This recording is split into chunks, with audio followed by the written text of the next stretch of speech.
speaking of big steppers, we've got the huge stepper in Monkey D. Luffy progressing. Spoiler alert. Spoiler alert. Clean segue. Spoiler alert. Thank you. But I don't want to spend too much time here. I just want to just talk about 1048 real fast. I mean, we've got it's kind of a middling, kind of a filler, not a filler, but like a, just like a connecting chapter. We needed to see some moments here that help out the next great grand moments so that they don't just happen without a payoff. We need to kind of earn that payoff. Number one, with the time of the manga that separate the thing that Luffy said he was going to do, which is spoiler alert, punch Kaido with a giant fist of, well, now Ryu and armament hockey and Gear 5th amazing extravagance. Which the Gear 5th amazing extravagance is, I think, the big ass fist that he created in the sky. Oh, I'm out. Thanks for the alert. All right, Cass. No, but yes. Say that again. The Gear 5th power that he's alluding to right now, like that he's using, is the big ass fist that he created in the sky. That's basically as big as an island. So I don't think it's really it's like a climax. It's the climax chapter, because like after this, it's basically who's gonna win this final dispute between Kaido and Luffy. No, but that's the climax, though. The climax is the moment. It's the peak moment. Well, the peak moment is that they've clashed. They've clashed, but now, I think. Oh wait, Luffy's made contact with Kaido by the end of this chapter. Yeah, in the end of the chapter, they both have clashed with one another. Now they're just testing who can, test your might. Whose hockey is stronger. And of course now we have Momonosuke dealing with the decision, or just the move of having to move this entire island, which with headbutting the island, which was the very I didn't really. That was an interesting thing Oda did. Like, he just wanted to show the frustration of Momonosuke at that moment. Like, I gotta do this. So he just straight head first into the island, like no regard. Like, I'm going to make this happen. So, he seems like he's dedicated and ready to do something. See, when I first watched that or read that, I actually thought he was frustrated in thinking about having to do it, because then you had the flashbacks. I didn't think that was, let me start putting this effort in now. I didn't piece that together. So no, that's a good point, because it's like, yeah, it is right now. Because if Luffy's literally just punching this dude and you can feel all that hockey, everybody can feel this hockey. Everybody's about to die if you do not move this place right now. Like, yeah, Luffy's going to kill everybody. Like, yeah, unfortunately, essentially. No, I mean, really. And very interestingly enough, funny actually how that works. Funny like Joy Boy, but then also funny how Roger has an exact same story, very similar. That such a great guy, king of the pirates, saved so many people, destroyed an entire island because of his wrath. What does that mean? Yeah, I mean, what does that mean? You can only take that with you gotta take that with a grain of salt. A major giant block of salt. Because we don't really have the context. At all. Because now we have context with Luffy's situation. It's like he has to defeat this fucking warlord and shit in this massive battle, and the only way to do so is to literally destroy basically everything around this little area I'm about to hit. Exactly. And it's just great, because it's just like Kaido really had to pull off all the tricks and turn his whole body into a bursting flame and hockeyed out. Blast breath, just charge at Luffy, and Luffy now has to make this crazy. He has to overcome what other people could not do, like Odin, for example. Yeah. The fire. Like, Odin boiled in fire. Kaido makes that, he makes that tie, Odin was the man who got burned by fire. He melted. I'm gonna melt you. But Luffy, he chimes back saying, I learned Ryu.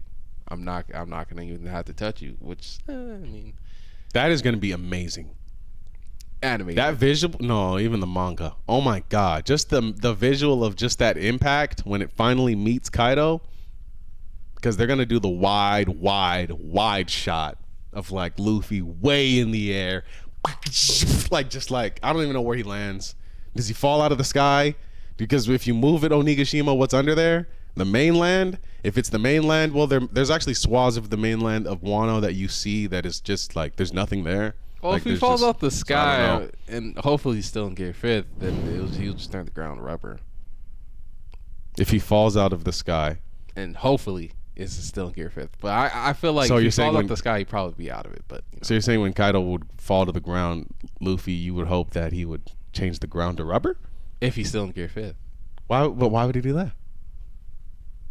I don't get it. Because he does it automatically. Like so if his body touches the ground, it turns to rubber. As we've seen, once Kaido's been like banging him to the ground, it just turns into rubber. So I think he's just gonna boing up if that's the case. If he falls. Oh, you're saying if Luffy falls? Yeah, if Luffy falls. Okay. I was saying if okay. But Kaido falls, he's going into that big ass hole with Big Mom. I'm sure I think that's where they're trying to drive to. What Oda's trying to write to. He's gonna get into that big ass gaping hole that Law and Kid made. I mean, big as hell. So it would be a nice, pretty bow. Just like you. I mean, we said this on the last pod, but that nice roundup of all the villains, and you unmask them, and you see what they were all about. I mean, it's literally a fucking cartoon. It always was a cartoon. It never was deeper than that, or was it? And that is the kind of mystery and wonder of One Piece. That's what it's all about. Like, we're gonna get it. We know exactly what is going to happen. It's yet not any less amazing. How is that? I don't know. I mean, I really don't know. I think it's because of how it's I don't written and how it's set up. Like the setup of everything is just so great because you don't know how Oda's gonna write it and how he's gonna tie things. Like just how the lanterns are showing. Oh, someone stop Orochi, and Orochi gets his head cut off in the last panel, and then someone says, "Someone free us from this hell." Luffy is now going through basically a hell with this fiery death pit of a dragon trying to kill him. So yeah, it just goes back. It just ties. He just does so many callbacks and ties in. It's just so beautiful. Like Grand Line was talking about a Grand Line review, and he was just like, he just loves how, like you said, Oda just brings things together and like ties things in with one another. Like they all just contrast or like compare and contrast with each other. Like, and salute to the anime too for helping just make that vision then fruitful, because the small expressions, the voice acting in Japanese, holy shit. I mean, I probably should just stop there. I mean, it's just when you see like Chopper crying, like I can't wait to see Chopper crying because Luffy's alive. Like we realize, like I'm gonna be crying. Like that moment where Luffy is like the heart. I cannot wait until they fucking animate that. The heartbeat, the head on ground, all of it. It's just, and the to be continued right after that head on ground and the smile. Come on. I mean, that's what it was all about. That's the whole story. It's always been the story. I mean, one of the most capturing moments for me is what all of the death smiles are great, but just, man, that guillotine moment in Logtown, and this guy, death is right there. Dings to him. This is it. Like he feels it. There's no escape, and the motherfucker smiles. What kind of shit is that? And then it's like, just like straight Providence, straight just totally unexpected, a lightning strike. Like if you watch for the first time you watch that is just so shocking. Like what? Like we were all with this guy, and at that time, I'm sorry, I'm gonna go on a rant, but like the Straw Hats were just going through so many struggles. Like honestly, in the beginning of One Piece, like it was hard to be a fucking Straw Hat. They would take like bruh, the entire like the blood that would be shed in every battle. The like just like sheer, we have to really go all out. Bruh, In the early Straw, just that entire up to that point where Arlong, that entire Arlong arc was just bloody. I don't know, like to the point where they got to when One Piece got to the point where Luffy was about to get his head get beheaded. I mean, the one major battle they went through was with Usopp's town and shit. With those like they hadn't freed Nami from Arlong. Oh yeah. And that's what I just said. That was bloody as hell. Like, Oh yeah. Nigga was Okay. bleeding. I forgot about that. Yeah. That Fishman. that was some wild ass shit, and they barely even survived that. barely. Yeah. And through like sheer heart and just these like moments, and then Nami was lying, and like it was just like hard. Like it was just like, oh, like we can't trust it. Like it's like a lot going on even internally. But now it's like this just solid crew, and everybody's so stuck in their roles, and we're experiencing other things. It's just, but there's a just sheer difference in that One Piece of early Arlong arc and all that to now. But that smile, man. Like God, like Nigel said, the tie-ins, because if you know the significance of that, if you just, oh my God. And it's both moments of the brink of death, totally different. And they're just like both just immediately iconic. Like, damn, he did it twice with the same thing. 3 times with Ace. Like come on. Like, nah. See, I'm sorry. Like, anyway, whatever. One Piece is great. That chapter was great. Can't wait for it to all be animated. That's when I'm gonna watch it. I'm gonna have a nice cry. I'm thinking about maybe doing that on stream, but I probably shouldn't. They'll probably ban me. But You probably, well, I mean, there's probably a way around that, right? Like you could just have it in the background and just watch it, and then just like have your just reaction, just your straight up reaction. you're not wrong. A lot. I mean, shoot, if you're a One Piece fan, everybody knows how to watch One Piece for free. So you'll just or if you have Crunchyroll, because we don't pirate.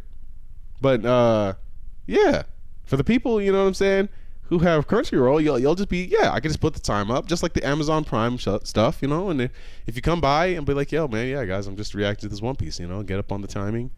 This is it. This is what we're doing. And maybe I'll do like Exactly. like That's 2 or 3 episodes a day. Like, dude, that's a great way to make content out of it.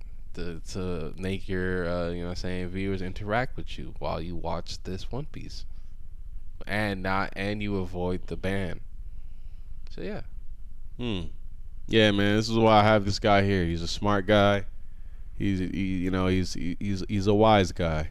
You know, I like to use my noodle, man. Life is just like college. All you have is your noodle. Talk to him. I might have butchered that, but talk to him. You didn't. And I can handle it. If this shit go down, I'ma pull a lever. I'ma push the shit out. You see? Leave all your belongings down there. What Just what bring lever is he majority talking bag. about though? Like what lever? Which is it? The lever that's gonna like fucking parachute this man out the plane? Yes. Yeah. And in which this nigga will only have the fucking jewelry bag, But what else is he gonna grab? not his parachute. Right. But if he's gonna get parachute out the plane, like it's gonna be out from his seat, so the seat's gonna have the parachute. Because you know what I'm saying, he's in a private jet, so it's like like one of those James Bond. It's a decked out private jet though. You know what I'm saying? Ricky, why I gotta wait 2 hours for 10 wings at Wingstop? Says one commenter. I'm gonna tell my kids this was the best comedian to ever do it. Okay. This nigga owns like about like 15 Wingstops, and this nigga wants to ask him, why do I gotta wait 10 minutes for my wings? What in the fucking world, bro? What the